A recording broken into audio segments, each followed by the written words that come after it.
Learning objectives. After completing this module, learners will be able to understand and describe how industrialization gave rise to modern cities in England. Understand and describe the problems of housing, cleanliness, and transport in London. Understand and analyze the social changes that took place in the cities. Understand and describe how large population could be a threat as well as an opportunity for political causes. Understand and describe process of urbanization in India. Understand and explain that urbanization always challenges the ecology and environment of a place. Characteristics of the city. History stands testimonial to the fact that cities first developed along rivers. They could develop only when there was surplus food to support the non-food producers. Cities inhabited by various social groups such as artisans, merchants and priests became centers of political power, administrative network, trade and industry, religious institutions, and intellectual activity. Industrialization and the rise of the modern city in England. Even decades after the Industrial Revolution, many Western nations had largely rural and migrant population. In late 1880s, the population of London reached 6 million from barely 1 million in 1810. London did not have many large factories with employment opportunities, yet it attracted a vast migrant population. Clothing and footwear, wood and furniture, metals and engineering, printing and stationery, surgical instruments, watches and objects of precious metal were important industries in London of the time.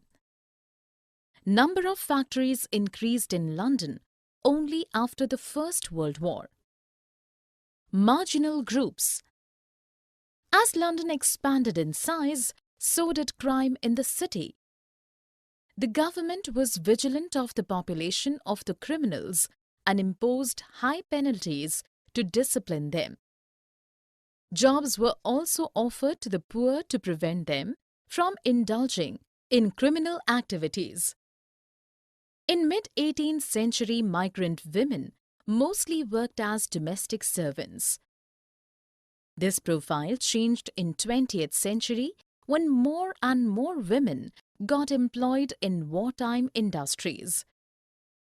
The Compulsory Elementary Education Act in 1870 and the Factory Acts effective from 1902 prohibited children from joining industrial work. Housing. After Industrial Revolution, a lot of migrant population moved into London for employment, but the factory owners did not provide accommodation to its workers. They lived in cheap and unsafe houses. The well-off citizens wanted these slums to be removed. These overcrowded, poorly ventilated houses were considered to be health and fire hazards. To prevent rebellion by workers, mass housing schemes were planned for them. Cleaning London. Attempts were made to improve the landscape of the city by decongesting localities, building apartments and raising green patches. To avoid the pollution in congested cities, the affluent Londoners got holiday homes built in the countryside. Architect and planner Ebenezer Howard developed the principle of the garden city. Raymond Unwin and Barry Parker designed the garden city of New Earswick, taking cues from Howard's ideas. The city had common garden spaces and beautiful landscape. Unfortunately, only the rich could afford houses in this city. Meanwhile, suburbs had developed around London, making transport an absolute necessity. Transport in the city. The London Underground Railway solved the crisis of transportation. The first section of the Underground in the world opened on 10 January 1863 between Paddington and Farrington Street in London. It was constructed at the cost of destroying 900 houses and large-scale displacement of the poor. With the passage of time, the Underground gained popularity. It helped in dispersing the population.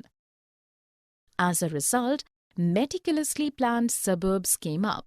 Efficient railway network helped people travel comfortably to work and live in the suburbs. Social changes in the city. Life in industrial city was gradually impacting the family lives. Families did not bond well, and the institution of marriage was breaking down. While low-paid workers took care of the upper and middle-class households, women in this social group faced loneliness. Working women in the lower middle class did have some control over their lives. Social reformers felt that women needed to be confined to homes alone to save crumbling family ties. Men, women and family in the city. Male participation was dominant in political movements in the 19th century.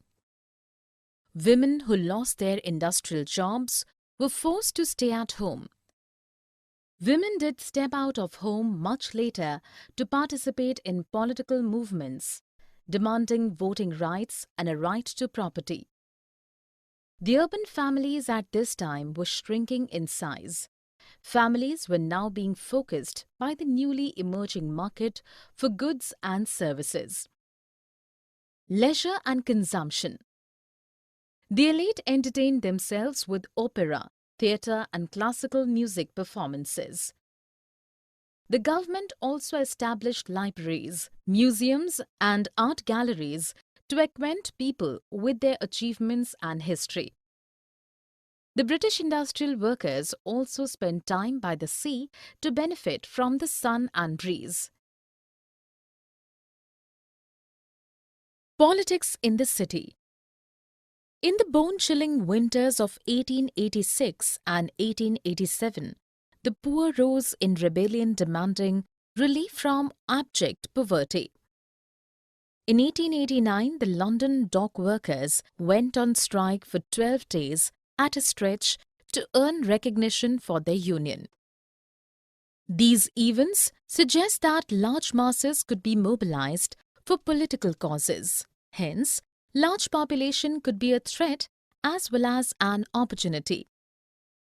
The state authorities worked at improving the urban aesthetics to reduce occurrence of frequent rebellions. The city in colonial India did not experience rapid urbanization under the colonial rule. The three presidency cities, Bombay, Bengal and Madras, inhabited most of the urban dwellers. Bombay, the most eminent of the three, expanded rapidly. From 6,44,405 in 1872, Bombay's population rose to 15 lakh in 1941 in the late 19th century. Bombay, the prime city of India. Bombay, an archipelago of 7 islands, was under Portuguese rule in 17th century. A matrimonial alliance between Britain's King Charles II and a Portuguese princess in 1661 transferred the control of the islands into British hands. The East India Company took this opportunity to shift its base from Surat, its chief western port, to Bombay. Initially, Bombay was the major exit point for cotton textiles from Surat. Later, it became an important administrative centre in western India. By the end of 19th century, it transformed into a major industrial centre. Work in the city. Bombay became the capital of the Bombay Presidency in 1819. After the Marathas were defeated in the Anglo-Maratha War, traders, bankers, artisans, shopkeepers flocked to Bombay due to the flourishing cotton and opium trade. Cotton mills also attracted migrants in large numbers. Between 1881 and 1931, migrants comprised 3/4 of the population in Bombay. Women comprised 23% of the mill workforce between 1919 and 1926. Bombay had a commanding position in the maritime trade till the middle of the 20th century. Its strategic location at the head of two junctions facilitated migrant movement into the city. Housing and neighborhoods. In the overcrowded city of Bombay, a person had barely 9.5 square yards space. The haphazard and unplanned growth of the city led to water and housing crisis in mid-1850s. The ever-increasing workforce of upcoming textile mills added to housing problems. While the European elite and rich Indian traders and industrialists live in sprawling mansions, 70% of the working class lived in dingy chawls, which were multi-story structures divided into small one-room sets. By renting out chawls, the owners earned quick money from the migrants. People of depressed or lower classes were denied entry into a chawl. The City of Bombay Improvement Trust, established in 1898, focused on clearing poorer homes from the city. The Rent Act of 1918, launched to control rents, aggravated the problems of housing as landlords stopped letting out the houses. Land reclamation in Bombay. The project to join the 7 original islands of Bombay was initiated in 1784. William Hornby, the governor of Bombay, sanctioned construction of the Great Sea Wall, which reclaimed low-lying areas and extended the city by 400 acres. It also prevented floods in the low-lying areas. Scarcity of land for residences and commercial activities led to more reclamation projects coming up by the government and private agencies. By 1870s, through the efforts of various private companies, the city had expanded by 22 square miles. Reclamation project undertaken by the Bombay Port Trust successfully built a dry dock between 1914 and 1918. The excavated earth was used to create the 22-acre Ballard Estate. Later on, the picturesque Marine Drive was developed on the reclaimed land. Bombay as the city of dreams, the world of cinema and culture. Despite enormous crowd and difficult living conditions, Bombay, India's film city, remains the city of dreams to many. A scene of wrestling match shot in Bombay's Hanging Gardens by Harishchandra Sakharam Bhatwadekar in 1896 was India's first movie.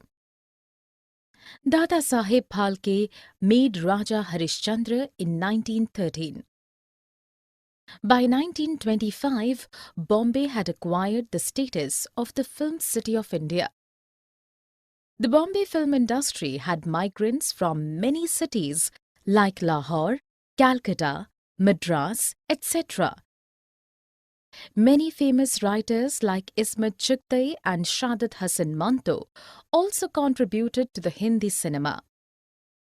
Bombay films have projected the city as a blend of dream and reality, slums and star bungalows. Cities and the challenge of the environment. Development of cities always causes harm to the environment and ecology to make space for industries, houses and buildings. England faced similar problems due to smoke from factories.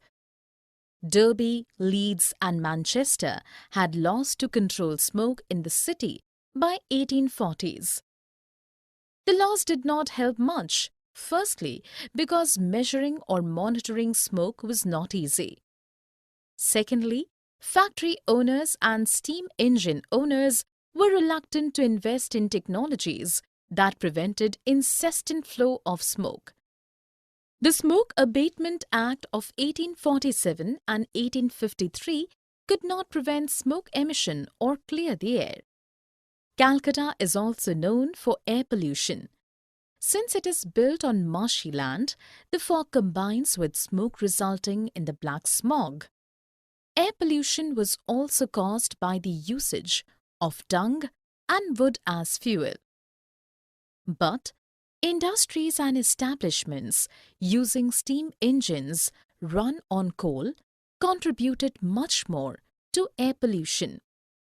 The British authorities wanted to clear the place of miasmas, harmful vapours, but another pollutant in the form of coal from Raniganj came into picture through the railway lines laid in 1855. High content of ash in Indian coal polluted air. In 1863, Calcutta became the first Indian city to bring about smoke nuisance legislation. The rice mills of Tollygunge used to burn rice husk instead of coal, which emitted high levels of smoke. The inspectors of the Bengal Smoke Nuisance Commission controlled industrial smoke, but controlling domestic smoke remained difficult. Summary. Let us summarize what we have learned. Number of factories increased in London only after the First World War. As London expanded in size, so did crime in the city. The Compulsory Elementary Education Act in 1870 and the Factory Acts effective from 1902 prohibited children from joining industrial work. After Industrial Revolution, a lot of migrant population moved into London for employment. Attempts were made to improve the landscape of the city by decongesting localities, building apartments, and raising green patches. The London Underground Railway solved the crisis of transportation. Life in industrial city was gradually impacting the family lives. Family did not bond well, and the institution of marriage was breaking down. India did not experience rapid urbanization under the colonial rule. By the end of the 19th century, Bombay had transformed into a major industrial centre. Bombay became the capital of the Bombay Presidency in 1819 after the Marathas were defeated in the Anglo-Maratha War. 70% of the working class in Bombay lived in dinghy chawls, which were multi-storied structures divided into small one-room sets. Reclamation projects undertaken by the Bombay Port Trust successfully built a dry dock between 1914 and 1918. The picturesque marine drives was developed on the reclaimed land. Despite enormous crowd and difficult living conditions, Bombay, India's film city, remains the city of dreams to many. The Smoke Abatement Acts of 1847 and 1853 in London could not prevent smoke emission or clear the air. In 1863, Calcutta became the first Indian city to bring about smoke nuisance legislation.